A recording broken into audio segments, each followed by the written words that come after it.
J'ai 30 ans, mariée à ma femme, 32 ans, depuis presque 2 ans. Il y a environ 2 mois, ma femme m'a dit qu'elle avait reçu une demande d'ami de son ex d'il y a 9 ans. Il était son premier amour, son premier ex, tout le premier, mais à cause de sa tricherie en série, elle a rompu avec lui, mais non sans trop de chagrin de sa part. Nous nous sommes rencontrés 1 an ou 2 plus tard.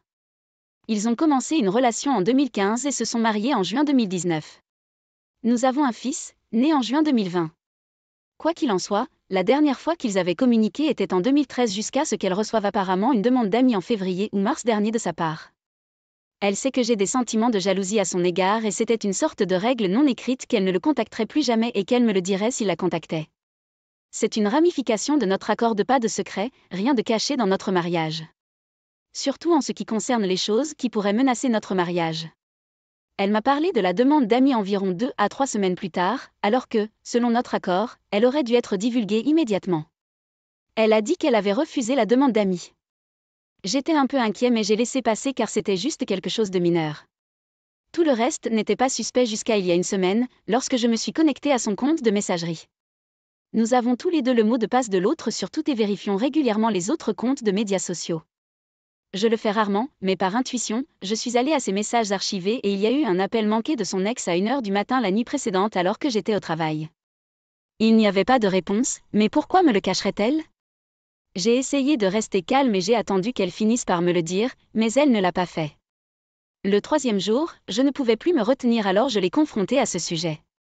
Nous avons eu une très mauvaise dispute principalement à cause de moi et elle a dit qu'elle avait vu l'appel manqué mais qu'elle n'avait aucune idée de la façon dont il avait été transféré dans les messages archivés. Nous nous sommes battus toute la journée. J'étais très en colère parce qu'elle ne m'en avait pas parlé mais me l'avait caché. Elle a nié tout acte répréhensible. Je lui ai demandé pourquoi il avait appelé, mais il a répondu qu'il avait mal insisté. J'ai appelé BS.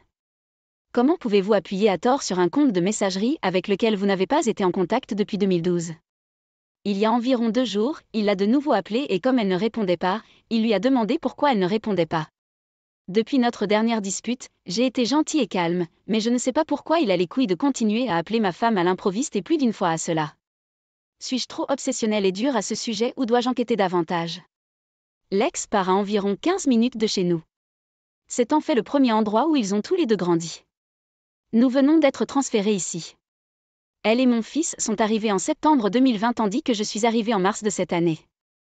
Non, je ne vais pas encore contacter l'ex. Cela pourrait le faire entrer dans la clandestinité, plus discret pour la contacter. Je n'avais besoin d'aucun détail.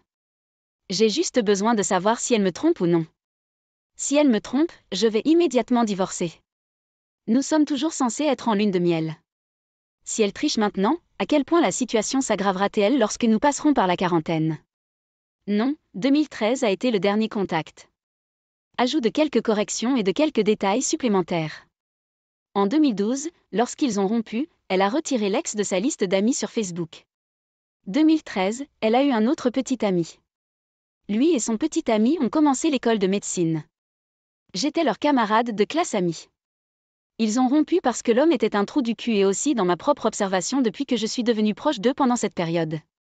Il n'était qu'un petit ami rebondissant pour elle. Environ 6 mois après le début de notre relation, vers 2015, elle m'a dit que lors de sa précédente relation avec sa camarade de classe en 2013, son ex, le premier amour, restait en ville et avait attrapé la grippe. Elle ne voulait plus lui parler, mais il était malade et il lui a demandé à plusieurs reprises de l'aide et des médicaments car il était seul et ne pouvait pas se lever. Elle a demandé à son cousin masculin d'apporter des médicaments au premier amour. Elle n'en a pas parlé à son petit ami de l'époque et pour autant que je sache, je suis la seule à le savoir à part elle, le premier amour et cousin. En 2015, nous nous sommes rapprochés au fil des ans et avons commencé une relation. Je lui ai demandé d'être avec moi, mais pendant ce temps, elle était clairement folle et plus amoureuse de moi que d'elle. La 2e fois qu'il a essayé de l'appeler, j'ai en quelque sorte coupé l'appel. Nous étions assis ensemble sur la banquette arrière de la voiture. Mon beau-père conduisait, donc je suppose qu'elle n'avait pas d'autre choix que de me le dire puisque je l'avais déjà vu. Elle n'a pas répondu à l'appel. C'est alors qu'il lui a envoyé un texto et lui a demandé pourquoi elle ne répondait pas. J'observe toujours ma femme. Nous sommes tous les deux malades ces 3 derniers jours à cause d'une fatigue excessive, donc aucun des deux n'a eu le temps de sortir. Cela fait longtemps que je n'ai pas posté. J'ai arrêté de la surveiller de manière obsessionnelle car j'étais tout simplement trop fatiguée. Aucun autre contact de son ex n'a été établi. Rien sur ses paroles ou son comportement. Des indices de trahison couple infidélité. Je suis désolée de vous avoir fait perdre tout votre temps. Peut-être que je n'étais qu'une mise à jour PUS peu sûre d'elle, je viens de me rappeler aujourd'hui que lorsque je suis arrivée ici, sa ville natale, fin février, elle me manquait et qu'elle initiait mon ex à peu près tous les jours, parfois plus et elle me refusait le plus souvent. J'ai eu de la chance si nous avions un ex une fois par semaine, mais je n'ai jamais cessé de le demander tous les jours. Un jour, elle m'avait dit que j'étais un ex-toxicomane. Cela s'est produit environ 5 minutes après que nous ayons eu un ex. J'ai été surpris parce que c'était la première fois que nous avions un ex en 3 à 4 semaines. C'est alors que j'ai réduit ma demande d'intimité à environ une fois par semaine, ce qu'elle refusait parfois. J'ai totalement oublié cela jusqu'à aujourd'hui. Quoi qu'il en soit, tout ce que j'ai en ce moment, ce sont des soupçons et je suis trop fatiguée pour être obsessionnelle et minutieux pour rattraper quoi que ce soit. Je vais travailler pendant 5 à 7 jours à la fois, puis je rentre à la maison et je m'occupe de notre fils pendant qu'elle va travailler. Nous ne rentrons pas à la maison pendant 5 à 7 jours car cela exposerait inutilement notre fils à une éventuelle infection. Nous alternons sur le travail. Elle travaille pendant que je reste à la maison et vice-versa. Je vis en Asie et cette configuration est autorisée là où je vis. Je suppose que ce sera ma dernière mise à jour. Je me sens mal d'avoir pris ton temps. Sachant qu'il y a plus de gens qui ont besoin de vos conseils dans ce forum. Merci. Mise à jour un mois plus tard. J'ai posté ici il y a environ un mois. Je viens de découvrir une liaison émotionnelle et physique de 4 ans. Je ne sais pas quoi faire à ce sujet. Plus que les années où j'ai été mariée. Puis il a largué et elle a poursuivi pendant 1 an de plus. Puis, quand il a su qu'elle vivait maintenant loin de moi, il a essayé de recommencer la liaison et c'est là qu'elle a finalement dit non. Je lui ai posé 1 million de questions mais j'ai eu du mal à croire ses réponses. Elle a dit qu'elle m'aimait même pendant la liaison. Elle a dit qu'elle n'avait jamais prévu de me quitter, mais pourquoi est-elle restée 4 ans avec lui et pourquoi a-t-elle couru après lui pendant une autre année ? 5 ans où elle a donné plus d'efforts pour l'affaire que pour notre relation. Ils ont même eu une chanson de relation ensemble. Il m'a refusé mon ex mais a redoublé d'efforts pour un autre homme. En gros, elle a admis la liaison après avoir senti que je perdais mon amour pour elle. Plus là émotionnellement. Elle ne supporte pas de perdre ce que nous avons. Elle y a mis fin en janvier quand je lui ai dit que je me préparais à rentrer chez elle. Elle m'a montré toute leur communication. Je sais donc pertinemment qu'à partir de cette année, elle l'a refusé catégoriquement malgré ses efforts pour raviver leur relation. Je ne peux pas fonctionner beaucoup en ce moment, mais elle n'est pas non plus dans un bon endroit. Je pleure tout le temps, mais elle aussi. Je pense encore plus que moi. Elle a quitté son emploi il y a 3 jours. Elle regrette tellement qu'elle ne puisse même pas nous aider avec notre bébé. La plupart de nos communications se font lorsqu'elle s'excuse ou je t'aime toutes les 15 minutes environ, lorsqu'elle parvient à s'approcher de moi parce que je ne peux même plus la regarder ou la toucher. Elle a demandé à être intime avec moi et a essayé d'avoir un ex avec moi. Même couvert de morve. La douleur va-t-elle s'arrêter ? Serais-je capable de lui pardonner ? Ce qui s'est passé est tellement écrasant. Un autre homme est venu à l'époque où elle luttait contre la dépression. La dépression a duré environ 1 an. La dépression était terminée. Pourquoi l'affaire a-t-elle duré aussi longtemps ? Elle a dit qu'elle ne voulait jamais me quitter, mais admet avoir de longs sentiments pour un autre homme, même maintenant. D'après les emails, c'était 2 ans de liaison émotionnelle et ils s'embrassaient quand elle allait dans la maison de son enfance environ 1 fois par mois.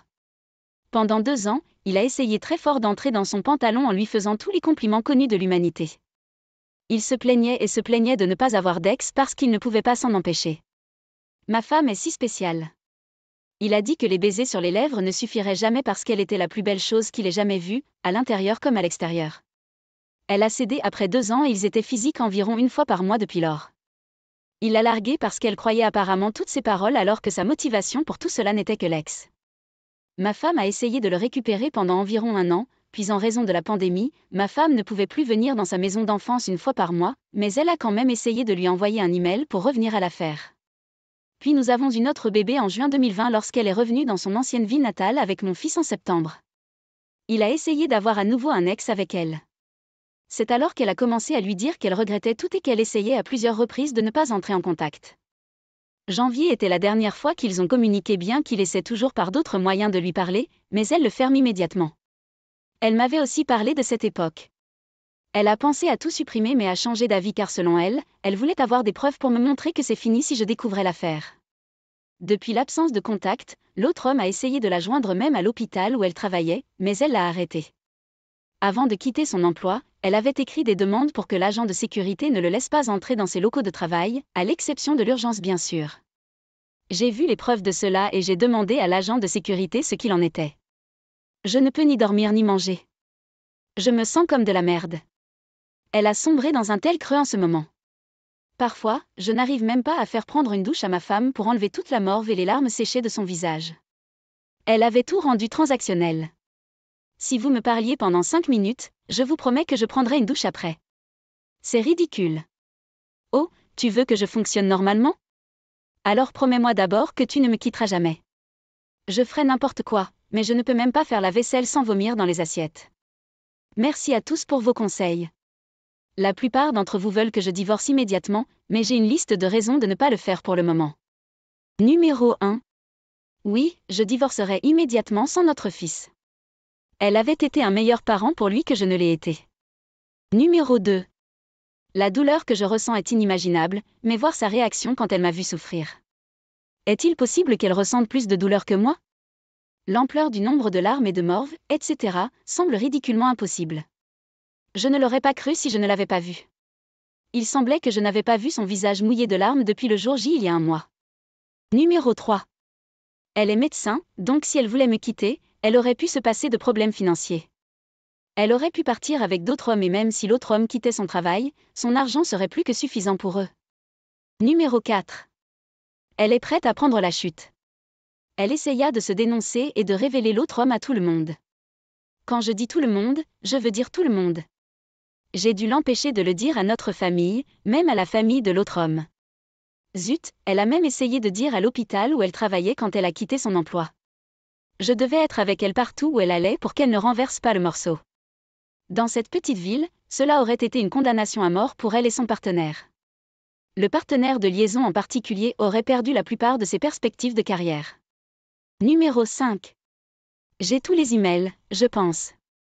J'ai tout lu après qu'elle m'ait raconté son histoire et tout a coïncidé avec l'email. Numéro 6. Elle a déjà tourné la page de son partenaire de liaison, comme le suggère l'email. Mais pendant notre école de médecine, avec tout le stress extrême que nous vivions et moi qui devenais distant à cause de la charge de cours, elle est devenue déprimée. C'était le bon moment lorsque le partenaire a essayé de lui parler, de lui dire comment il avait changé et de s'excuser auprès d'elle.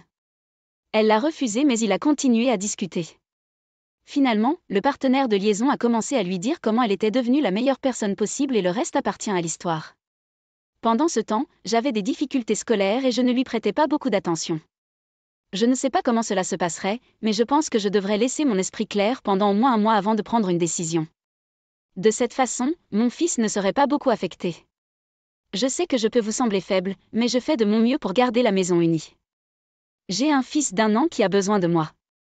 J'essaie de tout faire à travers cette douleur inimaginable. J'essaie de faire ce qu'il faut pour mon petit-fils.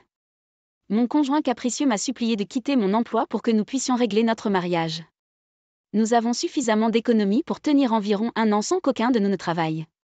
Nous vivons dans une maison achetée par ses parents pour nous. Nous avons peu de dettes. Pour clarifier, elle rentrait chez elle dans sa ville parce qu'elle y avait eu son travail. Puis, après les 2 semaines de tâches hospitalières directes, elle revenait passer du temps avec moi. Pendant la liaison, elle aurait eu un ex avec AP pendant les 2 semaines qu'elle a passées dans sa vie natale. Je sais que c'est une personne horrible et je sais que je suis dans un état extrêmement vulnérable. Rassurez-vous, je ferai ce qu'il y a de mieux pour moi et mon bébé. J'ai juste besoin de vos conseils en cours de route. Pour résumer la chronologie de l'histoire, 2015, nous avons commencé la relation après qu'elle ait pensé à me poursuivre plus que je ne la poursuis. 2018, elle cède à son ex avec son partenaire de liaison. En 2019, nous nous sommes mariés et sommes tombés enceintes peu de temps après. Nous avons décidé de nous sauver et n'avons eu d'ex qu'après le mariage. 2020, il l'a larguée. Donc, en 2019, quand vous vous êtes mariés et que vous êtes tombés enceintes peu de temps après et que vous avez décidé de vous sauver et que vous n'avez eu d'ex qu'après le mariage, elle obtenait un ex du partenaire de liaison. Eh bien, continuons. En janvier 2021, elle l'a en quelque sorte largué. Puis en juin 2021, elle avoue la liaison. Une courte mise à jour, nous avons convenu de faire le test MST la semaine prochaine. Rien n'a beaucoup changé, sauf son poids corporel. Nous sommes tous les deux incapables de manger ou de dormir beaucoup. Je lui ai dit, il y a environ 30 minutes, que j'allais voir un avocat pour connaître mes options et je lui ai suggéré de le faire aussi. Elle est devenue hystérique. Elle a dit qu'elle n'irait pas voir un avocat et m'a supplié d'aller plutôt en consultation. Je lui ai dit d'aller chercher un psy pour elle-même. Je lui ai aussi dit que je ne dormirai plus dans la même chambre qu'elle parce qu'elle ne peut pas comprendre que je ne peux même pas supporter de la toucher, et encore moins d'avoir un ex avec elle. Cela me donne la nausée. Je suis souvent réveillée chaque nuit par elle qui me serre dans ses bras et essaie d'initier l'ex, essayant en quelque sorte de me prendre au dépourvu et lubrique. Et mes supplications répétées pour ne plus jamais le faire ne sont pas entendues. Elle m'a demandé encore et encore si je ne l'aimais plus. J'en ai eu marre et je l'ai laissée par terre. Elle est en train de pleurer en ce moment dans notre chambre. À tous ceux qui ont posté ici, je suis vraiment reconnaissant d'avoir pris votre temps pour moi. Je lis et relis votre message ici et je parlerai à nouveau à Why War Wife. Une fois qu'elle se sera calmée, je lui demanderai un calendrier, puis un polygraphe et je lui parlerai des tests ADN pour notre fils. Le texte suivant est peut-être trop d'informations. Nous nous sommes mariés en juin 2019. Nous avions une ex tous les jours, 2 à 3 jours quand elle était avec moi. Je me souviens qu'elle voulait toujours le faire tous les jours, mais j'étais fatiguée. Elle serait déçue si je n'étais pas capable d'avoir une autre érection pour le tour 2. C'était probablement en septembre ou octobre 2019 quand elle a pu quitter le travail et nous avions notre ex presque tous les jours parce qu'elle voulait tellement tomber enceinte. Elle voulait même avoir un ex plusieurs fois par jour. Nous faisions un test de grossesse environ tous les 3 jours et elle était déçue à chaque fois qu'il était négatif quand il revenait positif. Tout cela pour dire que je suis à peu près certain qu'il est mon fils. De plus, ses traits sont si similaires aux miens. Je ne veux pas exposer l'affaire parce que je ne veux pas que nous soyons le sujet de conversation de la ville. Je ne veux pas voir les infirmières chuchoter et jeter un coup d'œil au travail. Un jour peut-être, je révélerai l'affaire quand le moment sera venu. Quand nous étions à l'école de médecine ensemble, elle me jetait des regards furtifs en classe, au laboratoire, à l'hôpital. C'était si souvent qu'il est devenu évident pour moi et nos collègues qu'elle serait triste si je ne lui accordais pas assez d'attention. Une fois, je lisais dans l'une de nos salles de classe pendant qu'elle traînait avec nos camarades de classe. Juste devant la porte, j'ai remarqué que notre camarade de classe riait et quand j'ai levé les yeux, je les ai vus la taquiner parce qu'elle me regardait, sur le point de pleurer parce qu'elle m'avait dit de passer du temps avec elle mais je ne l'ai pas fait. Elle voulait toujours me tenir la main, voulait toujours être avec moi. Si je mentionnais que j'allais faire l'épicerie, elle demandait à venir avec moi et s'en prenait si je refusais. Elle était toujours peu sûre d'elle parce qu'elle était une mauvaise fille et me demandait pourquoi j'étais attirée par elle connaissant son histoire folle de fête dans le passé. Toujours me demander ce que je pensais quand je me taisais. Nous étions inséparables même à la fin de notre relation. Nous nous sommes donné nos mots de passe pour les réseaux sociaux. J'ai aidé sa sœur lorsqu'elle est tombée enceinte à l'âge de 18 ans. Je m'occupais d'elle et elle se souciait apparemment de moi aussi. Quand nous nous disputions, elle était toujours celle qui cédait et était la meilleure personne. Quand j'étais en colère contre elle, elle avait tellement peur que je la quittais et je lui assurais que je ne le ferais pas. Qu'y a-t-il de si spécial chez les autres hommes pour qu'ils me ruinent ? Je pense que mon message l'a placée sous un jour négatif, sans lui trouver d'excuses. Mais j'ai senti pendant tout ce temps qu'elle n'était pas obsessionnelle, seulement aimante et peut-être inhabituellement collante. La raison pour laquelle j'ai posté certains de ses comportements obsessionnels passés était parce qu'il s'agissait d'une femme qui était follement amoureuse, totalement opposée au comportement de quelqu'un qui a une liaison. Par exemple, l'histoire de ses presque pleurs ne s'est produite qu'une seule fois, même si ses regards étaient quotidiens. Elle pensait qu'elle était une mauvaise fille parce que je suis ce que la plupart des gens considéreraient comme un bon gars. Je n'ai pas de vice, je fais rarement la fête. Je ne l'ai jamais considérée comme une mauvaise fille. En fait, c'est moi qui ai décidé d'attendre mon ex après le mariage. Donc, elle se comparait plus à moi. De plus, elle était salutaire dans notre classe de médecine. Elle était donc très douée sur le plan scolaire. Donc, personne ne la considérait comme une mauvaise fille dans notre classe. En termes de patience, de gentillesse et de prévenance, elle me fait sauter hors de l'eau. Elle allait dans sa ville natale une fois par mois parce que nous avions l'intention de rester ici dans sa ville natale de façon permanente et qu'on nous avait déjà proposé un emploi ici. Nous attendons simplement que ma formation se termine à l'autre endroit et elle a accepté le poste à l'avance. Actuellement, nous sommes ici dans sa ville natale et la vie est bonne financièrement. Elle a dit qu'elle se sentait coupable pendant la liaison, mais a décrit un mélange de bonheur, de dépendance comme si elle ne pouvait pas dire non à AP quand AP la poursuivrait et le fait qu'elle était terrifiée à l'idée que je le découvre a maintenu la liaison. Elle était trop faible pour dire non. Elle a dit qu'elle avait essayé de retourner avec l'autre homme pendant 1 an après qu'il l'ait larguée parce qu'elle ne pouvait pas croire que pendant tout ce temps, l'effort n'avait servi à rien, qu'elle m'avait trahi pour rien. Elle a dit que sa tête était si illogique cette fois-ci qu'au lieu d'être soulagée que l'affaire soit terminée, Elle a essayé de se réconcilier avec un autre homme pour justifier son action dans son esprit. Lorsqu'Appy a voulu recommencer l'affaire, elle avait alors trouvé la force de dire non. C'est ce qu'elle dit. De plus, en ce qui concerne le fait de me cacher son ex après la fin de l'affaire, elle a dit que c'était parce qu'elle se sentait utilisée pendant l'affaire, alors elle s'est fermée. Elle était dégoûtée de son ex pendant ces mois après qu'elle n'ait pas initié de contact. Mon fils est la créature la plus adorable de cette planète. Je ferai de mon mieux pour lui sans réconciliation ni divorce. Elle a dit qu'elle m'avait toujours aimé et que j'étais l'amour de sa vie, mais qu'elle était aussi une personne horrible, confuse et faible en même temps. Elle aimerait avoir cette force depuis le début pour dire non à un autre homme. Elle m'a dit qu'elle voulait tellement avoir un enfant avec moi parce qu'elle pensait que cela pourrait lui donner la capacité de la libérer enfin de la prison de l'infidélité qu'elle s'était imposée. Toutes ces choses qu'elle m'a dites en 2 heures aujourd'hui avant que je n'aille travailler. Une sorte de vue à vol d'oiseau de son état mental pendant l'affaire. Selon elle, je lui ai dit vers la fin de se ressaisir et d'être plus responsable à la maison avec notre bébé. Elle s'est excusée et a dit qu'elle était en admiration devant moi d'être assez responsable alors que j'étais si blessée. Elle a un livre sur la façon de guérir votre conjoint après une liaison et elle a dit qu'elle commencerait à le lire. Aussi, je lui ai dit d'arrêter de pleurer autant, hypocrite de ma part parce que je ne peux pas arrêter de pleurer moi-même et elle a dit qu'elle essaierait d'être plus stable émotionnellement. Je lui ai dit qu'il y avait environ 85% de chances que je ne décide pas de me réconcilier. Elle l'a très bien pris, étonnamment, mais elle m'a dit qu'elle voulait exposer et humilier un partenaire juste, par extension elle-même, pour prouver qu'elle ne voulait que moi. J'ai dit très fermement de ne jamais faire ça. Quand je suis partie, elle a promis de nettoyer la maison quand le bébé dormirait. Pour la mise à jour, désolée d'être absent ces derniers jours. Au moment de mon dernier message, elle était introuvable et n'a pas pu être contactée pendant la majeure partie de la journée. Je lui parlais de bêtises, lui disant que mon cœur était sur le point de battre de douleur alors qu'un partenaire juste souriait probablement dans son bureau, pensant qu'il m'avait surpassé. Nous sanglotions tous les deux et je me suis endormie. Quand je me suis réveillée, elle était partie. Je pensais qu'elle était finalement allée voir un partenaire équitable et qu'elle n'avait pas rompu le contact. Je suis devenue balistique. Eh bien, elle est allée dans mon dos et est allée voir le patron d'un partenaire équitable pour l'exposer, lui et leur liaison, armés de preuves imprimées. Elle a apparemment menacé de prendre son propre avocat et de dénoncer publiquement le cabinet s'il ne lui donnait pas la plus grande punition. Nous avons également dû faire face aux retombées parce que sa réputation professionnelle en a pris un coup. Le partenaire de liaison a été licencié et perdra très probablement sa licence pour son cabinet d'avocats dans notre pays.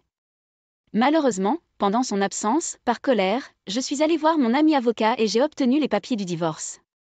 Au moment où notre femme est rentrée à la maison, les papiers du divorce l'attendaient déjà dans notre maison. Alors maintenant, nous sommes dans cette situation très confuse où elle a fait une chose positive pour mon estime de soi mais cela s'est retourné contre moi parce que maintenant, bien que je n'ai jamais vraiment prévu de le faire, nous divorçons. Je me sens mal pour elle mais j'ai décidé d'aller jusqu'au bout quand même.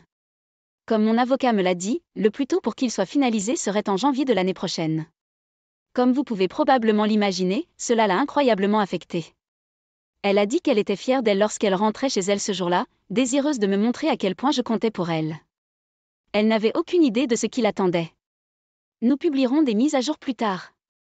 Comme vous le savez tous, je suis heureux des retombées pour mon partenaire, mais j'ai eu la plupart de mon regain de confiance après avoir demandé le divorce, comme si j'étais libérée de prison. Je sens que je reprends le contrôle de ma vie et de ma décision. L'emprise de l'affaire sur mon bien-être mental et le processus de réflexion s'est relâché. Je suis maintenant en contrôle de ma situation, en contrôle de mon destin. Cela a été vraiment libérateur et je peux vivre une vie d'homme et de père divorcé. Désolée de ne pas avoir mis à jour pendant si longtemps. La vie a été chaotique ces derniers temps. Il y a environ 1 à 2 semaines, ma femme a tenté de se supprimer. Nous sommes toujours à l'hôpital. Je suis avec elle 24h24 et 7h7 pour minimiser, empêcher ses idées. Notre fils avec ses grands-parents, nous sommes les parents de notre femme. Je pensais qu'elle allait mourir mais ses signes vitaux étaient stables. Elle va s'en sortir. Elle n'est pas mentalement stable cependant. J'espère que j'aurai le temps de publier des mises à jour plus longues plus tard ce soir. Et c'est la fin de l'article. Eh bien, voici ma réaction à propos de sa tentative de s'auto-supprimer. Elle est médecin. Donc, si elle veut se supprimer, elle le ferait. Elle aurait beaucoup de succès. Alors j'appelle BS à ça. Surtout si vous êtes médecin, si vous voulez vous auto-supprimer, vous le feriez et vous pouvez le faire et vous savez comment le faire. C'est l'une de ces tentatives de vous piéger, de vous manipuler. Mais laissez-moi simplement parcourir l'histoire et analyser, décortiquer certains des points de cette histoire. Je ne fais pas souvent d'analyse, mais pour celle-ci, j'ai juste envie de le faire. Tout d'abord, quand vous vous êtes marié, vous savez quelle était la mauvaise fille. Elle était la fêtarde et vous êtes un bon gars sans vice. Et vous avez pris la décision de ne pas être intime avant le mariage. Tout d'abord, vous épousez une fêtarde. Une fêtarde va se salir. Elle a donc un ex, que ce soit vous ou quelqu'un d'autre. Vous vous êtes donc retiré du tableau parce que vous essayez d'être vertueux. Mais elle est devenue qui elle était, c'est-à-dire une fêtarde. Elle a trouvé une autre personne. C'est donc après avoir été larguée qu'elle ne s'est pas sentie en sécurité. Et quand elle ne se sentait pas en sécurité et que le gars en redemandait, elle était capable de le rejeter. Elle ne l'a donc pas largué. Elle l'a juste rejeté et elle a ressenti ce peu de confiance en le rejetant. Et puis elle est allée vous voir et vous a dit « Eh, oh, j'ai rejeté quelqu'un. Regarde-moi. Applaudissez-moi. » Cela fait partie de la torture émotionnelle et de l'épuisement émotionnel qu'elle essaie de vous imposer. Et elle essayait de vous bombarder d'amour, pleurait et était dans cet état dépressif de misère, auquel elle est habituée. C'est son état naturel. Un état de misère, un état de liaison, de stress émotionnel, de traumatisme émotionnel. Et elle l'a utilisé pour s'accrocher à vous. Vous l'avez pris comme si elle avait des remords, mais elle n'a pas de remords. Elle appréciait juste l'état d'être misérable. Et c'est pourquoi elle essaie de vous bombarder d'amour et de faire toutes ces choses. Vous avez donc également fait le commentaire que le partenaire de liaison la poursuivait. Et le fait qu'elle soit terrifiée à l'idée que vous le découvriez a maintenu l'affaire. Alors les gens aiment ça, ils apprécient le frisson de l'affaire. Elle se souviendra qu'elle ne vous a jamais parlé de l'affaire, pourquoi l'affaire se déroulait. Parce que le fait que vous ne soyez pas au courant de l'affaire rend l'affaire plus excitante. C'est l'humiliation.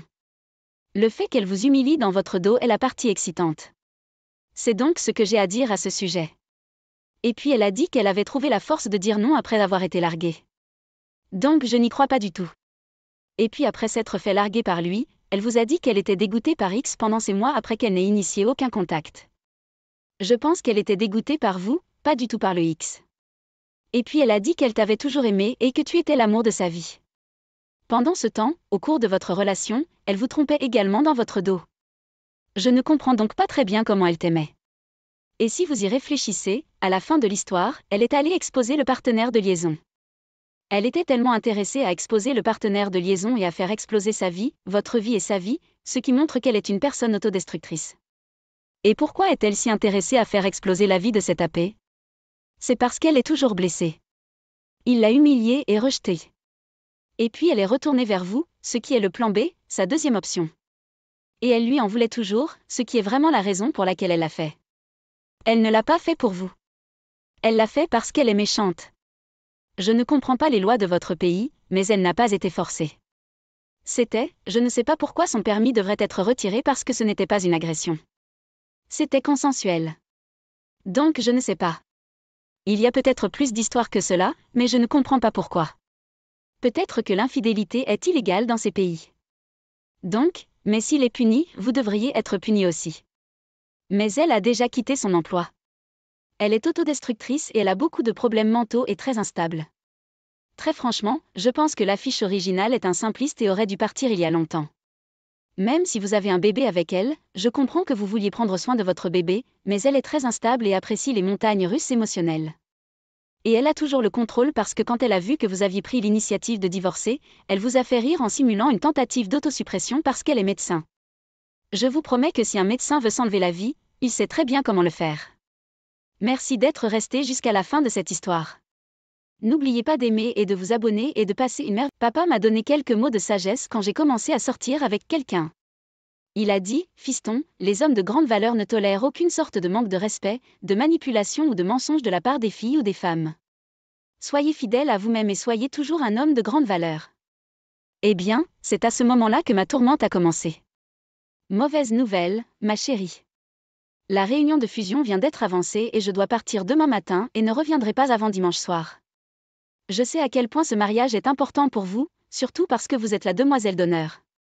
Vous devez comprendre que je viens d'obtenir cette promotion au poste de directeur financier et que je ne peux pas manquer la réunion car il y a trop de choses à gagner pour l'entreprise et notre avenir.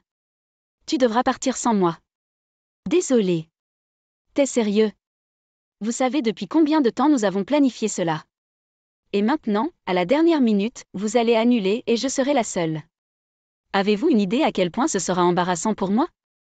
N'y a-t-il rien que vous puissiez faire? Quelqu'un d'autre ne peut-il pas aller à votre place? Vera, cette transaction est évaluée à plus de 2 milliards de dollars et je dirige ce projet. Vous savez à quel point nous avons travaillé dur là-dessus au cours de la dernière année et non, il n'y a personne d'autre qui peut prendre ma place. Trop de gens travaillent à leurs conditions. Désolé. Je sais que c'est difficile et je vais vous rattraper avec l'argent du bonus. Nous verrons dans cet accord. Je sais que tu es en colère, mais je ne peux rien faire. Je reviendrai dimanche pour dire qu'elle était énervée était un euphémisme. Elle a cessé de me parler et m'a dit de dormir dans la chambre d'amis. Pas d'intimité ni de sexe avant mon voyage. Ce n'était pas normal. Sa froideur et sa colère étaient aussi beaucoup de caractère. J'ai essayé de comprendre, mais je n'ai pas pu apaiser sa colère. J'ai donc fait mes valises pour mon voyage et j'ai dormi dans la chambre d'amis cette nuit-là. Je savais que le mariage était important pour elle à cause de toutes les luttes que son amie de toujours, Carole, avait traversées. Son ex-mari l'a trompée pendant sa maladie mortelle et l'a abandonnée parce qu'il ne pouvait pas regarder sa mort lente. Il prit la porte de sortie du lâche. Cela a dévasté Carole et n'a pas aidé sa situation. Mais après une guérison miraculeuse, Carole a demandé le divorce pour abandon et a vécu avec la dépression pendant les 5 années suivantes. Tous ses amis et sa famille étaient là pour elle et ont essayé de lui remonter le moral en vain. Puis un jour, elle a rencontré un gars à l'épicerie et son monde s'est épanoui et elle est devenue elle-même. Une fois de plus, les prières de ses amis et de sa famille ont été exaucées et tout le monde a voulu célébrer cette joyeuse occasion. Brandon, son fiancé, l'aimait profondément et a planifié ce mariage fantastique. Vera était sa meilleure amie et la demoiselle d'honneur. Elle était là pour son amie tout le temps. Je savais que c'était important pour Vera et je détestais devoir annuler, mais je ne pouvais rien faire. Je savais que je devrais me réconcilier avec elle et gérer sa colère. Avant de partir en voyage le lendemain matin, j'ai essayé de donner un baiser d'adieu à Vera, mais la porte de notre chambre était verrouillée et elle n'était pas sur le point de m'ouvrir. Je lui ai dit que je l'aimais et que je l'appellerais quand j'atterrirais en Allemagne. Sans aucune réponse, j'ai tristement marché jusqu'à la limousine qui m'attendait et qui m'a conduit à l'aéroport. Je me sentais mal et malheureux de ses actions et de ne pas comprendre ma situation. Après 19 ans de mariage, je me serais attendu à plus de tolérance et d'attention. Je l'ai appelé avant le vol, mais son téléphone portable est allé directement à la messagerie vocale. Je lui ai laissé un message pour m'excuser une fois de plus, espérant une réponse. J'ai envoyé un autre SMS avant le décollage et un autre lorsque j'ai atterri 10 heures plus tard, toujours pas de réponse, pas de messages vocaux, pas de SMS. Je savais qu'elle était énervée et que j'aurais beaucoup d'excuses pour revenir dans ses bonnes grâces. N'ayant pas d'autre choix, j'ai appelé nos jumelles à l'université et leur ai parlé de mon voyage et de la façon dont mes plans de travail avaient changé, que leur mère était en colère contre moi et ne répondait pas à mes appels. Je leur ai demandé de ne rien dire et de prendre de ses nouvelles pour s'assurer qu'elle allait bien, que j'étais inquiet pour elle et que je me sentirais beaucoup mieux s'ils pouvaient me faire savoir qu'elle allait bien. Ils ont compris et m'ont dit qu'ils m'aimaient. Elles ont toujours été les filles à papa et je les aimais tendrement. Allemagne. Quand je suis arrivée à l'hôtel, j'ai appelé mon PDG pour obtenir une mise à jour et à ma grande horreur, la réunion venait d'être annulée parce que le PDG de l'autre société avait un décès dans sa famille et devrait reprogrammer. J'ai immédiatement appelé les compagnies aériennes et j'ai pris un vol direct pour Chicago O'Hare, qui n'était qu'à 30 minutes de la réception. Comme la réception de mariage commençait à 19 h, je pensais que je pourrais arriver à 21 h et être un bon mari. J'étais sûre que cela la rendrait heureuse. Après avoir récupéré la voiture de location, le GPS m'a donné des indications pour me rendre à la salle de réception. Il était un peu plus de 9 h lorsque je suis entrée dans la réception et la célébration battait son plein. La musique était forte. Tout le monde dansait et l'alcool coulait à flots. Il y avait beaucoup de gens ivres qui faisaient la fête et profitaient de la célébration. C'était en effet un événement heureux et j'étais heureux. Je pouvais y assister et j'avais hâte d'être avec ma femme. Il y avait plus de 200 personnes à la réception et je ne pouvais pas voir Vera. Quand je suis entrée, je me suis dirigée vers l'open bar et j'ai commandé un double bourbon sur le côté et j'ai scruté la foule à la recherche de ma femme. J'ai réfléchi à notre passé et à la façon dont nous en sommes arrivés là. Vera avait 5 ans de plus que moi et venait de divorcer. Lorsque nous avons rencontré son ex-mari, le docteur Daryl Darlington était résident en médecine à l'hôpital Mercy. Lorsqu'ils ont divorcé, le docteur Darlington, comme il aimait être appelé, a été surpris en train de tricher avec l'une des infirmières de l'hôpital. Quand Vera l'a découvert, elle l'a mis à la porte, dévastée par sa trahison. Elle voulait des enfants et une vie heureuse, mais le trou du cul a détruit ses rêves. Elle a divorcé de lui et était déprimée et sans le sou après le divorce parce que les résidents ne gagnent pas beaucoup d'argent et que le divorce a simplement divisé leurs avoirs. Elle s'est tournée vers la serveuse et arrivait à peine à joindre les deux bouts. Grâce à cet épisode de sa vie, elle savait de première main ce que Carole ressentait. Quand j'ai rencontré Vera, ce fut le coup de foudre. Je suis tombé éperdument amoureux de cette dame. Elle était peut-être brisée et déprimée, mais je savais qu'elle était un diamant brut. J'ai vu sa beauté évidente, mais je suis tombée amoureuse de son cœur et de sa personnalité bienveillante. Je l'ai sauvée d'elle-même, j'ai changé sa vie et je lui ai donné 19 belles années remplies de l'amour de nos jumelles. Vera aimait mon attitude pragmatique en matière de relations. Nous discutions constamment de loyauté et d'engagement, et cela la faisait se sentir en sécurité. J'ai clairement indiqué que j'étais une partenaire loyale et que je ne supporterais jamais la tromperie de quelque manière que ce soit et je l'ai félicitée d'avoir largué son mari infidèle, peu importe à quel point c'était difficile. J'ai expliqué que beaucoup de gens le supporteraient pour sauver un mariage ou pour rester en sécurité financière et j'étais fière de sa force pour aller de l'avant. C'était le fondement de notre mariage, de notre confiance, de notre loyauté et de notre engagement. Jusqu'à ce fichu mariage, je vivais une vie merveilleuse, complètement épanouie et amoureuse. Vera avait fière allure pendant 44 ans, mais j'avais 5 ans de moins et j'étais en pleine forme. En fait, à 39 ans, j'étais dans la fleur de l'âge en raison de mes entraînements constants en salle de sport et de mes courses de 5 km. J'étais au sommet de ma performance. Elle avait un corps fantastique et nous avons été excellents dans la SEC. Il n'y avait aucun problème avec notre différence d'âge, et nous en avions rarement discuté au fil des ans. Nous avions élevé 2 jumelles incroyables, Cathy et Carrie, qui étaient maintenant à l'université, à 4 heures de chez nous. Ils étaient heureux et vivaient la vie universitaire tout en se préparant pour leur avenir. Nous avions une famille formidable et un mariage stable. Du moins, c'était ce que je croyais jusqu'à ce que je voie ma femme assise seule avec le docteur Darlington, son ex-mari. Je savais que Daryl était un ami de Carole, la mariée, mais je ne m'attendais pas à ce qu'il soit au mariage, et encore moins à être ici célibataire sans sa femme. Fatiguée du voyage et curieux de ce que je voyais, je suis restée là et je les ai regardés assis seuls. J'ai été choquée de voir à quel point ils étaient amicaux compte tenu de leur histoire. J'ai décidé de regarder pendant quelques minutes pour voir exactement ce qu'ils faisaient. Il n'a pas fallu longtemps pour que mon monde se détériore. J'étais sur le point de les approcher et de mettre fin à leur fête de l'amour, mais avant que je puisse bouger, elle s'est levée, lui a pris la main et l'a conduit sur la piste de danse. Elle avait l'air formidable dans cette robe ivoire moulante et mon cœur s'est tourné vers elle, priant pour que ce ne soit rien de plus qu'une danse. Son audace m'a choquée alors qu'il dansait sur plusieurs chansons lentes. J'ai bu mon verre et j'ai attendu de voir ce qui allait se passer ensuite. Je pouvais dire que Vera avait bu à la façon dont elle flirtait, ce qui n'était pas rare après plusieurs verres. Elle était toujours excitée et flirtait avec moi, ce qui était normal. Ce à quoi on ne s'attendait pas, c'était qu'elle embrasse un autre homme qui n'était pas moi et qu'elle le fasse ouvertement devant ses amis. Tout le monde savait qu'elle était mariée à moi et cela m'énervait encore plus. Je me suis sentie humiliée et en colère en regardant ma femme donner son amour, encore figée sous le choc. Mon sang bouillait maintenant alors que je le regardais lui attraper ouvertement le cul et l'embrasser, alors qu'elle répondait de la même manière. Ma colère a grandi et alors que j'étais sur le point de m'approcher d'eux et de la briser, quand ils sont retournés à la table et se sont assis sur le côté, ils ont commencé à s'embrasser comme un couple en lune de miel. Et je pouvais clairement voir ses mains sur ses seins et sa main sous la table. Juste avant de le confronter, j'ai réalisé que mon mariage était terminé. Je me suis souvenu des paroles de mon père, les hommes de grande valeur ne tolèrent pas le manque de respect. Et j'ai décidé d'agir, mais pas de manière violente. J'aurais pu faire une scène, perturber la cérémonie de mariage parfaite, les arrêter et l'empêcher d'aller plus loin. Mais pourquoi ? Je pensais que si elle le voulait, elle pouvait l'avoir. Elle n'est plus à moi. Avec un calme étrange, j'ai sorti mon téléphone, zoomé et pris plusieurs photos en gros plan, une courte vidéo, puis je lui ai envoyé un SMS.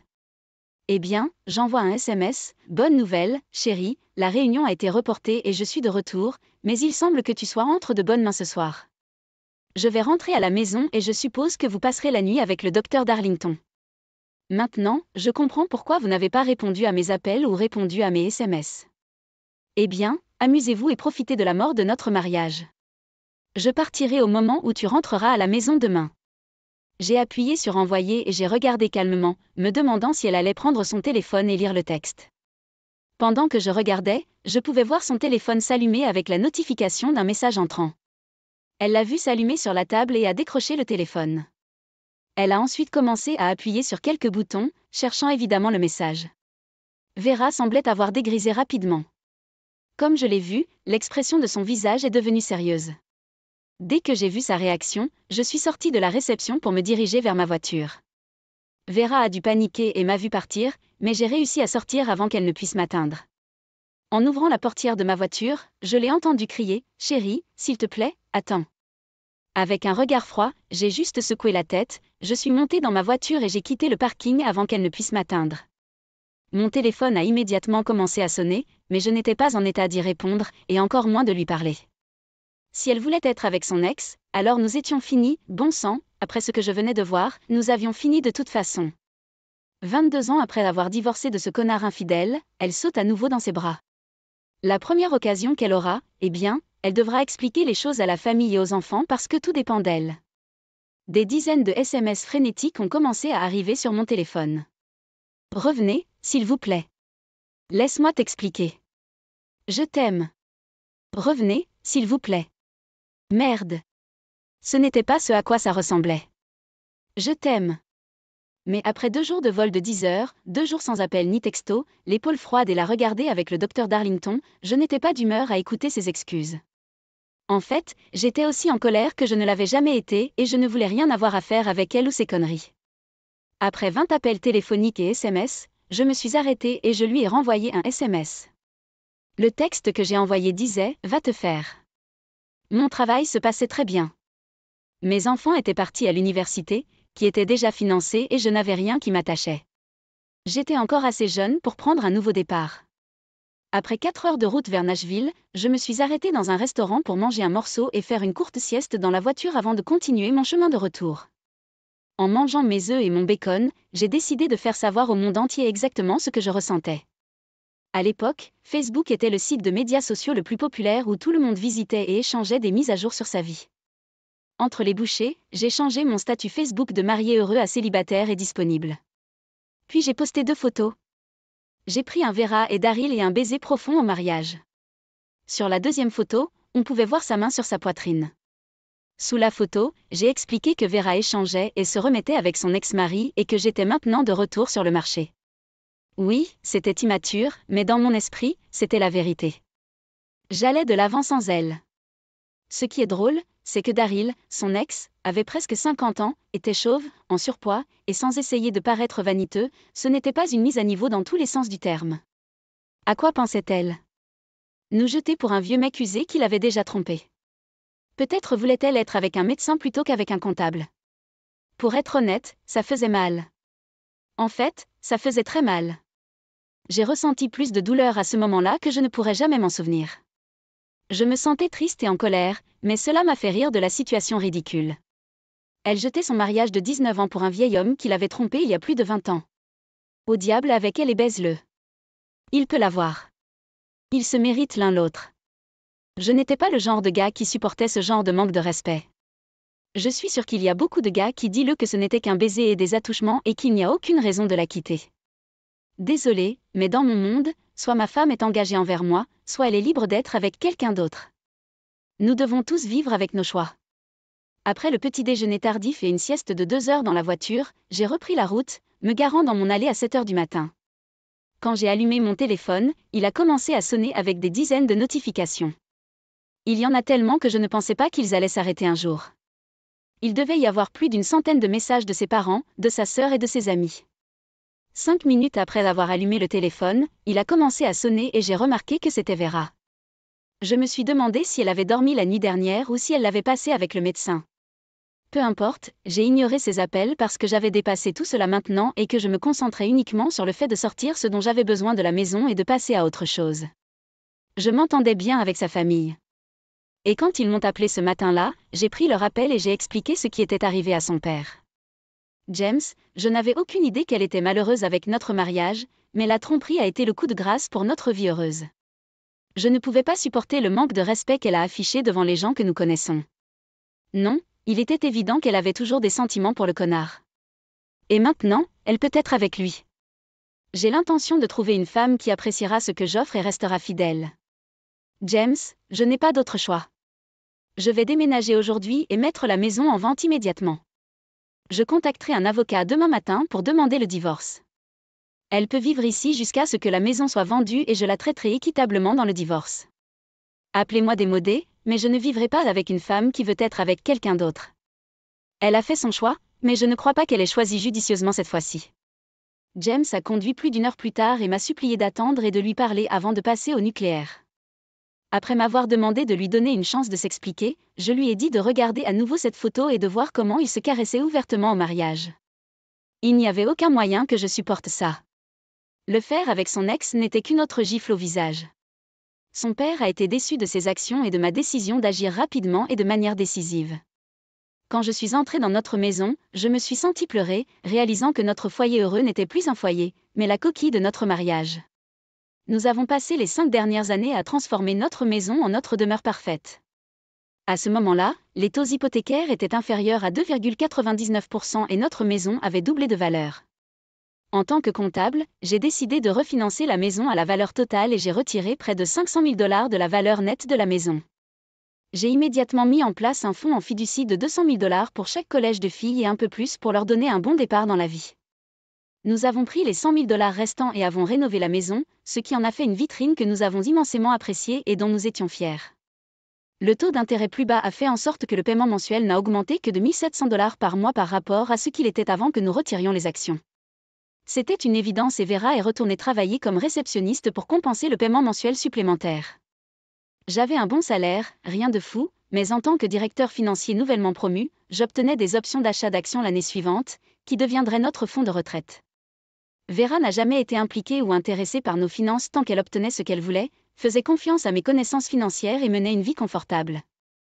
J'ai essayé d'expliquer les options d'achat d'actions plusieurs fois, mais je pouvais voir ses yeux vitreux et je n'ai jamais vraiment compris. Comme cela n'avait pas d'importance, je me suis juste jetée sur son manque d'intérêt. Pas grave. J'étais heureux pour notre avenir. Cette fusion, qui a coïncidé avec la fin de mon mariage, me donnerait une prime en option d'achat d'actions de l'ordre de 40 000 actions, si elle réussissait. Bien sûr, je devrais attendre quelques années pour exécuter les options, mais l'attente que l'action atteigne 100 $ par action m'a rendu confiant pour l'avenir. Comme la fusion était en attente, les options ne feraient pas partie des règlements de divorce. J'allais déposer une plainte pour des différences irréconciliables et diviser nos actifs qui équivalaient à environ 50 000 $ sur notre compte d'épargne. Nous partagerions la vente de la maison, mais le fait d'être entièrement endetté signifiait qu'il n'y aurait pas grand-chose à partager. À 44 ans, Vera repartirait avec sa voiture et 25 000 $. Elle aurait vécu une vie aimante avec un avenir sûr. Si elle restait fidèle, son monde était sur le point d'être secoué parce que ma colère et mon humiliation l'emportaient sur tous les sentiments et souvenirs d'amour enfouis au plus profond de mon âme. Tout ce que je voulais maintenant, c'était me venger et qu'elle réalise ce qu'elle avait jeté. Après avoir emballé mon camion, je me suis assis à la table de la cuisine et j'ai dégusté ma dernière tasse de café dans la maison que nous avions faite ensemble. J'étais triste et en colère en plaçant la tasse vide dans l'évier. J'ai laissé une courte note sur la table, lui disant de ne pas m'appeler et que nous parlerions une fois que les papiers du divorce seraient prêts. Je n'ai pas pris la peine de signer la note et j'ai juste placé mon alliance sur les papiers. Avant de partir pour la dernière fois, j'ai ouvert mon ordinateur portable, j'ai partagé nos fonds et annulé notre carte de crédit commune. Après avoir remboursé le solde à partir d'aujourd'hui, elle était seule. Si elle se battait contre le divorce, elle pourrait payer toutes les factures elle-même. Il n'y avait aucun moyen qu'elle puisse payer l'hypothèque et les services publics. La maison serait en demande et se vendrait rapidement au bon prix. Si elle ne se battait pas contre le divorce, nous pourrions rapidement mettre fin à ce simulacre de mariage et elle pourrait retourner auprès de son bien-aimé Daryl. Je me suis éloignée de mon ancien sanctuaire pour un nouveau monde sombre et inconnu. J'ai appris plus tard par mes amis au mariage qu'après mon départ, Vera était une épave. Ils n'ont pas pu la faire arrêter de pleurer jusqu'à ce qu'elle s'évanouisse finalement à cause de tous les vers et de l'épuisement des sanglots incontrôlables. Ses copines se sentaient mal et s'inquiétaient pour Vera. Ils m'ont appelé plusieurs fois, me laissant des messages vocaux et des SMS pour que je revienne. Pour l'empêcher de gâcher la réception de mariage, les filles l'ont ramenée dans sa chambre d'hôtel, l'ont mise au lit et l'ont vérifiée plusieurs fois cette nuit-là. Quand elle s'est réveillée tôt et s'est souvenue de ce qui s'était passé, elle a essayé de m'appeler à plusieurs reprises, me suppliant de lui pardonner et de bien vouloir l'appeler. Après avoir été témoin, je ne voulais rien avoir à faire avec elle et je n'ai jamais répondu à aucun de ses appels ou messages. Entre-temps, j'ai emménagé dans le condo de l'entreprise, qui est utilisé pour des clients de l'extérieur de la ville sans que personne ne l'utilise. J'ai appelé mon PDG et il était d'accord pour que je reste là-bas. Après que je lui ai raconté l'histoire, mon PDG, Karl, est un bon ami et a vécu quelque chose de similaire il y a de nombreuses années. Il m'a suggéré de reporter les options de cette année pour les accumuler à une date ultérieure. Le lendemain, je suis allée dans mon bureau au 16e étage. Il n'y avait aucun moyen pour Vera de passer la sécurité. Si elle se présentait pour me voir au travail et que je donnais des instructions strictes à la sécurité pour l'escorter hors du bâtiment. Si elle se présentait, ils étaient bons dans leur travail. Et quand elle s'est présentée lundi, elle a reçu le message qu'il n'y aurait aucune interaction au travail. Elle a essayé désespérément de me parler, mais je ne voulais rien avoir à faire avec elle. Elle ne savait pas où je logeais et je ne prenais pas ses appels. Elle était complètement isolée, en colère contre elle-même, seule et effrayée pour son avenir. Inquiet pour leur mère, j'ai reçu plusieurs appels frénétiques de mes filles. Ils me suppliaient de parler à leur mère. J'ai expliqué que leur mère avait pris sa décision d'être avec un autre homme et que tout le monde savait ce que je ressentais à propos de la tricherie. Avant qu'ils ne commencent à protester, j'ai expliqué que ce qu'elle avait fait était de la tricherie dans mon livre. Mes filles savaient qu'il valait mieux ne pas se disputer avec moi et respecter ma décision. J'ai calmement essayé d'expliquer que leur mère avait choisi un autre homme plutôt que moi et que je n'avais plus aucune obligation envers elle et que notre divorce était imminent, mais que je serais toujours là pour eux et que je voulais les garder dans ma vie. Je leur ai dit de s'en souvenir lorsqu'ils sont mariés et de ne jamais manquer de respect ou tromper leur mari, car la plupart des hommes ne toléreraient pas ce niveau de manque de respect. Des choses amusantes se sont produites après mon post Facebook, en plus de prendre des appels de tous mes amis et de ma famille me demandant de m'expliquer, je suis devenue une denrée chaude avec les dames. Soudain, j'étais sur le marché et j'ai commencé à sortir avec des femmes beaucoup plus jeunes avec plus d'énergie et d'enthousiasme que je n'en avais eu au cours des dernières années. Fini les râles et les plaintes de Vera, remplacées par du sexe intensifié, des SMS affectueux et constamment poursuivis par des filles qui aiment s'amuser. J'ai rencontré ma future femme, Cheryl, un mois plus tard, et nous sommes rapidement devenus un élément quelques mois après la finalisation du divorce. Vera était bouleversée quand elle a appris mon nouveau mode de vie, surtout en colère contre elle-même, mais jalouse et en colère contre moi de ne pas lui avoir donné une autre chance avant le divorce. J'ai refusé toutes ses demandes de réunion et n'ai communiqué avec elle que par l'intermédiaire des avocats. En fin de compte, la maison s'est vendue rapidement après les frais immobiliers et les frais de clôture, il y avait moins de $1000 de capitaux propres, que j'ai demandé de donner à Vera. Les avocats se sont battus avec acharnement pour mes options, mais le tribunal a statué qu'il ne pouvait pas saisir les revenus futurs possibles et utiliser mon revenu moyen pour parvenir à un règlement. Puisque Vera travaillait, la pension alimentaire ne serait pas difficile. Et j'ai finalement accepté de la soutenir pendant 2 ans à $2000 par mois, ce qui n'est pas une aubaine, mais assez pour que Vera survive jusqu'à ce qu'elle se remette sur pied ou trouve une autre ventouse pour l'épouser, ce qui n'allait pas être moi. Pendant les années suivantes, je n'ai jamais parlé à Vera et je n'ai communiqué que par l'intermédiaire de nos avocats. Elle a déménagé à Chicago où elle avait des amis et un groupe de soutien sans aucune autre perspective. Elle a emménagé avec le docteur Darlington, vieillissant. Elle ne serait plus jamais la même femme heureuse qu'elle était avec moi et qu'elle avait réalisé ce qu'elle avait donné à cause de sa colère et de son égoïsme. Ce n'était pas comme si elle ne savait pas comment j'allais réagir, mais elle a pris une mauvaise décision. Elle n'a jamais eu de relation sexuelle avec lui cette nuit-là, mais elle me connaissait et a quand même pris la mauvaise décision et a agi comme une femme célibataire à l'affût. Nous nous sommes rencontrés à la remise des diplômes de notre fille 3 ans plus tard. Vera a eu les larmes aux yeux lorsqu'elle a rencontré ma femme enceinte de 28 ans, Cheryl, et notre petite fille d'1 an, Jolene. Vera avait maintenant 47 ans et les années n'avaient pas été tendres avec elle. Elle était accompagnée du docteur Darlington, qui garda sagement ses distances. Plus tard dans l'après-midi, Vera m'a finalement eu seule. « Et, tu ne m'as jamais donné l'occasion de m'excuser. » J'aurais dû m'en douter. Il ne s'est pas passé un jour sans que je repense à mes actions stupides ce week-end, nous avions tout et j'ai tout abandonné pour rien.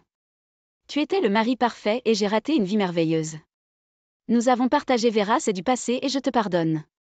Oui.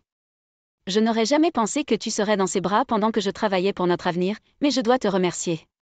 Tu m'as donné 19 belles années et 2 filles formidables, et je t'aimerai toujours pour ça. Vera. La vérité est qu'à cause de ta trahison, j'ai trouvé Cheryl et j'ai fondé une nouvelle famille avec Jolene et notre nouvelle petite fille m'a permis de libérer la colère que j'avais envers toi. Vous devez prendre soin de vous et vous efforcer d'avoir un avenir meilleur. Notre passé n'est que cela, le passé, bonne chance. Et j'ai hâte de vous voir aux futurs événements de la vie de la jeune fille. Juste à ce moment-là, Cheryl est venue à mes côtés avec notre fille dans ses bras et je les ai présentées. La différence d'âge était évidente. À 47 ans, Vera aurait pu être la mère de Cheryl. Et une fois de plus, Vera se sentit désolée d'avoir perdu l'homme qu'elle aimait au cours d'une nuit de colère et d'actions égoïstes. Au cours des 10 années suivantes, nous nous sommes rencontrés au mariage des filles. Elle ne s'est jamais mariée, mais a continué à vivre avec Daryl, qui l'a bien traité. Me voir avec une nouvelle famille et 2 petites filles m'a rappelé de tendres souvenirs. Maintenant, la vie amoureuse qu'elle aimait autrefois avait disparu à jamais, et elle finirait par vivre une vie tranquille remplie de regrets pour l'amour et les bons moments perdus. Comme dernier acte de vengeance, cet été-là, après l'exécution de mes options d'achat d'actions, j'ai acheté mon ancienne maison, qui était de retour sur le marché. Toute ma famille et mes amis, à l'exception de Vera, étaient ravis que l'ancienne maison avec tant de souvenirs soit de retour. Mes filles adorent nous rendre visite et se remémorer le temps qu'elles ont passé à grandir dans notre foyer aimant. Dommage que Vera ait choisi une voie différente.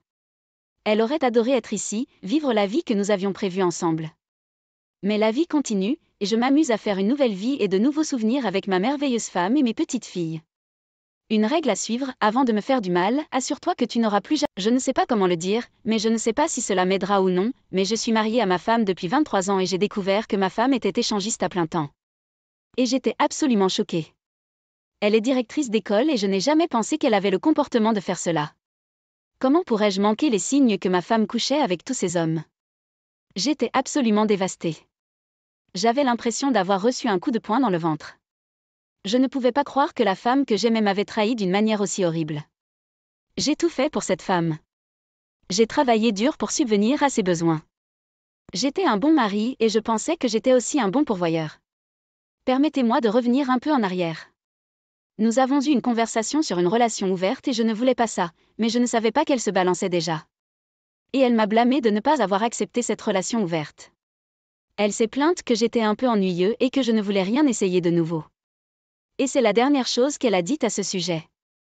Quand j'ai découvert qu'elle se balançait, je ne l'ai même pas confrontée. J'ai réfléchi à la conversation que nous avons eue sur le fait que je n'étais pas d'accord pour une relation ouverte, disant que j'étais ennuyeuse et que je ne voulais rien essayer de nouveau. Comment ai-je découvert qu'elle me trompait? Vous demandez? Eh bien, les médias sociaux, bien sûr, et je ne vérifie même pas mes médias sociaux. Je n'ai pas vérifié Twitter depuis des années, mais pour une raison quelconque, j'ai décidé de le faire aujourd'hui. Et dès que je me suis connectée, j'ai vu une notification. Un de mes amis m'avait tagué dans un tweet. C'était une photo de ma femme embrassant un autre gars dans ce club, dont j'ai découvert plus tard qu'il s'agissait d'un club échangiste. J'étais sous le choc. Je ne savais même pas quoi faire. Je suis restée assise là à regarder l'écran dans un état second, mais c'est le jour où j'ai décidé que j'avais terminé. Je ne méritais rien de tout cela parce que je ne voulais pas partager ma femme et elle a décidé qu'elle allait faire ce qu'elle voulait faire. Quoi qu'il en soit, je gagne près de 6 chiffres par an, un peu plus que son travail de directrice d'école. Mais cette femme avait accès à mes comptes bancaires. Les deux. Après avoir rassemblé mes pensées, je suis allée travailler le lendemain et j'ai ouvert un nouveau compte bancaire. Une que ma femme ne connaissait pas et a commencé à y transférer de l'argent. C'était lent au début car je devais faire attention à ne pas éveiller les soupçons. Mais après quelques mois, j'avais près de 50 000 $ là-dedans. J'ai également commencé à chercher un nouvel endroit où vivre. Une où ma femme ne pourrait pas me trouver. Après avoir terminé toutes ces étapes préliminaires, j'ai décidé d'appeler un avocat spécialisé en divorce pour voir à quoi ressemblerait le divorce pour moi. Il me dit que puisque nous sommes mariés depuis si longtemps et que nous n'avons pas d'enfants, ce serait un divorce facile, mais que je devrais peut-être payer une pension alimentaire. J'ai ensuite demandé à l'avocat, et si elle trichait? Devrais-je quand même payer une pension alimentaire? Il m'a dit que dans l'État du Texas, l'adultère peut affecter le résultat de la pension alimentaire. Mais puisque nous sommes mariés depuis si longtemps, encore une fois, cela devrait être au juge. Armée de ces informations, j'ai décidé d'aller de l'avant avec mes plans. Une partie de mon plan était d'engager un détective privé pour recueillir autant de preuves que possible. J'espère que cela m'aidera à ne pas payer beaucoup de pensions alimentaires, voire pas du tout. J'ai appelé quelques détectives privés, mais celui avec lequel j'ai décidé d'aller a été fortement recommandé par un ami. Après l'avoir rencontré et lui avoir expliqué ce que je voulais, j'ai accepté et je lui ai donné un chèque pour la moitié à l'avance et l'autre moitié lorsqu'il aurait terminé le travail. Quelques semaines passent et je n'ai pas de nouvelles de lui. Alors, je l'appelle. Il me dit qu'il l'a suivie et qu'elle me trompe définitivement. Il a reçu des photos d'elle avec différents hommes, qu'il a toutes envoyées à mon email. Je l'ai remercié et lui ai dit de continuer son bon travail. Quelques semaines plus tard, je reçois un appel de lui me disant qu'il a plus de preuves, mais cette fois, c'est de la vidéo. Il me dit qu'il a une vidéo d'elle allant dans un hôtel avec l'un des gars, avec qui elle a été vue à plus d'une occasion. J'ai ensuite transmis la vidéo à mon avocat avec une note lui disant que c'est ce que j'ai sur ma femme et ses amants et que je veux l'utiliser dans notre procédure de divorce. À ce stade, ma femme ne sait rien. Elle ne sait pas que j'ai déplacé de l'argent. Elle ne sait pas que j'ai commencé à chercher un nouvel endroit où vivre. Elle ne sait certainement pas que je demande le divorce. Quelques semaines se sont écoulées. Mon comportement n'a pas changé envers elle, je lui dis toujours que je l'aime, etc. Pendant tout ce temps, mon détective privé a rassemblé de nombreuses preuves d'elle avec différents hommes, emmenant même ces hommes dans des endroits où elle et moi sommes allés. C'était déchirant de voir tout cela, mais je devais rester fort. Rappelez-vous, je cherchais aussi un nouvel endroit où vivre et j'en ai trouvé un. C'était parfait. Et ma femme ne savait même pas que cela existait. J'ai secrètement demandé des vacances au travail et j'ai dit à ma femme que je prenais un congé pour peut-être faire des tâches ménagères. Sa réponse était correcte. Cela ressemble à un plan, mais ce n'était pas mon plan. Mon plan était d'aller dans mon nouvel endroit et de le rassembler et de le meubler. Je n'allais pas emporter les vieux meubles dans le nouvel endroit. Elle peut l'avoir. Cela me fait mal de devoir faire ça, mais c'est ce que je dois faire. C'est là où j'en suis en ce moment. Je viens de soumettre mes vacances à mon patron et j'attends juste le bon moment pour mettre tout cela en marche. Je reviendrai avec une mise à jour dès que je serai mentalement capable. TLDR, j'ai récemment découvert que ma femme de 23 ans était échangiste à plein temps. Bonjour à tous. J'ai promis de revenir avec une mise à jour sur ma situation. Comme vous le savez, j'ai découvert par les médias sociaux, Twitter, que ma femme, directrice d'école, était échangiste à plein temps. J'avais transféré pas mal d'argent des comptes que nous partagions. Et j'ai commencé à faire déposer mon technicien directement sur le nouveau compte. J'ai également pris quelques jours de vacances au travail juste pour pouvoir trouver mon nouvel endroit pendant qu'elle était au travail. Mon avocat a depuis demandé le divorce en mon nom et mon détective privé a rassemblé des preuves de son infidélité. Eh bien, il y a quelques semaines, j'étais à la maison en train de faire mes valises. Ma future ex-femme était au travail. J'entends frapper à la porte. C'était un huissier de justice avec des papiers de divorce. Il venait de ma femme, mais j'ai simplement mis l'enveloppe sur le comptoir de la cuisine. Je me suis dit, c'est le timing parfait. J'ai immédiatement arrêté de faire mes valises et j'ai rassemblé les informations que mon détective privé avait recueillies pour moi. Toutes les photos et vidéos sur une clé USB m'ont pris environ 30 minutes à assembler. J'ai donc repris mes valises parce que je ne voulais pas être là quand elle rentrerait à la maison. Elle rentre généralement à la maison vers 18h, mais j'ai eu assez de temps pour prendre mes vêtements et autres bricoles. Je ne prenais pas de meubles. Vers 16h. J'avais réussi à sortir toutes mes affaires de la maison et à me rendre à mon nouvel endroit, qui se trouve à environ 35 minutes de la maison. Peu après 19h. Je reçois ce long texte. Elle ne m'a pas appelé pour me demander ce que je voulais du divorce. Je lui ai dit que je serais prêt à partager le produit de la vente de la maison avec vous, mais c'est tout. Je ne vous verse aucune pension alimentaire. Je lui ai dit que je pensais qu'il serait dans notre intérêt de régler cela par nous-mêmes en dehors d'une salle d'audience. J'ai indiqué que j'avais déjà un avocat. Elle m'a interrompu et m'a posé des questions sur la clé USB. Je lui ai dit que c'était la preuve de sa tricherie et que je l'avais donnée à mon avocat. Elle dit alors, je te donnerai la maison si je détruis la clé USB. J'ai hésité et lui ai demandé pourquoi. Elle dit ensuite, parce que je ne veux pas que quelqu'un voie les vidéos ou les photos. Cela ruinerait ma réputation. Et elle a dit qu'en tant que directrice d'école, ce serait dévastateur. Je lui ai dit que j'y réfléchirais, mais que si nous vendions la maison, je lui donnerais quelque chose, mais ce ne serait pas grand-chose. Avance rapide de quelques semaines. Ma future ex-femme m'appelle et me demande si j'ai pensé à ce qu'elle a dit en référence à la clé USB. Elle indique qu'elle a stressé à ce sujet. Je lui ai dit que je l'avais fait et que je ne le détruirais qu'après avoir parlé à mon avocat. J'ai appelé mon avocat et lui ai demandé, que dois-je faire dans cette situation ? Il a dit que vous pouviez lui faire signer un accord où vous cédez la maison, mais que vous deviez le déposer auprès du comté. J'ai demandé à mon avocat de rédiger un acte de réclamation rapide que nous devions signer tous les deux. Et j'ai dit à ma femme que si elle voulait que la clé USB soit détruite, elle devrait signer l'acte de réclamation rapide, faisant de moi le seul propriétaire de la maison. J'ai détruit la clé USB, celle que je lui avais dit que j'avais, mais j'en ai gardé une copie pour faire bonne mesure. Pendant tout ce temps, il semble que sa seule préoccupation était la clé USB. Elle n'a jamais posé de questions sur le divorce ou quoi que ce soit d'autre. Nous avons continué le divorce, mais elle a accepté de ne pas se présenter. Et j'obtiendrai le divorce par défaut. C'est exactement ce qui s'est passé. 3 mois se sont écoulés, nous avons vendu la maison pour 475 000 $ et je lui ai donné 100 000 $. J'ai gardé le reste. Nous n'avions pas d'hypothèque. C'était donc surtout du profit. Mon ex-femme était plus inquiète pour sa réputation de directrice d'école que pour le divorce. Elle s'en fichait. Je n'aurais jamais pensé que cela se passerait comme ça, mais je pense que j'ai gagné. Pas de pension alimentaire à long terme pour elle. Elle a eu de l'argent, mais c'est parce que je ne me sentais pas bien. Elle a également travaillé dans cette maison. Quoi qu'il en soit, j'apprécie tous les commentaires que j'ai reçus et je vous remercie pour tout le soutien. Je suis encore sous le choc. Elle s'en alla tranquillement juste pour protéger